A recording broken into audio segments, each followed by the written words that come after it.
The screams from the well that night, the small village on the edge of the forest was once again shrouded in silence. A pale moon hung in the sky, its light faintly illuminating the yard, veiled by a thin mist.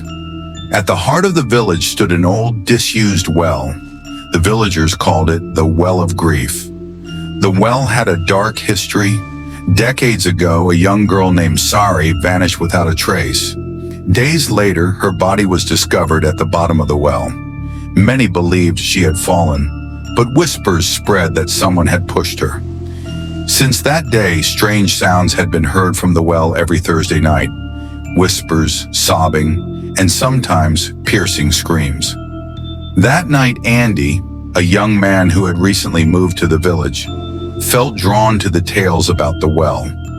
He wasn't one to believe in ghost stories. Intrigued, he invited his friend to join him in unraveling the mystery. Armed with a flashlight, the two approached the well under the cover of darkness. A cold breeze blew as they neared the well, carrying the damp, earthy scent of the forest. Andy shone his flashlight into the well, but the beam was swallowed by darkness.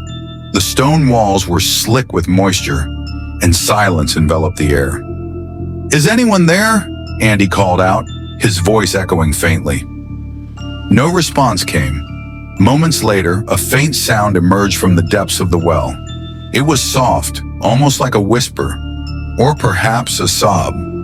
Andy leaned closer, straining to hear. "Did you hear that?" he asked his friend, his voice trembling. The sound grew louder, transforming into an unearthly wail.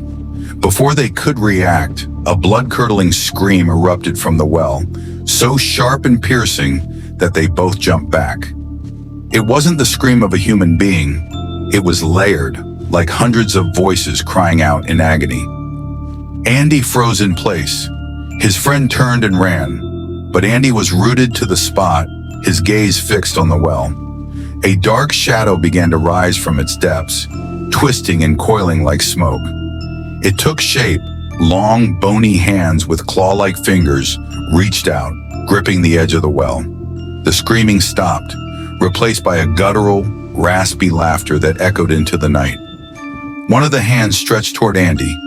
That night, Andy disappeared. The next morning, the villagers found only his flashlight lying near the well. There were no footprints, no signs of struggle, just an eerie silence that seemed to linger around the Well of Grief. The well became a grim reminder of the village's curse, a silent guardian of its terrible secrets.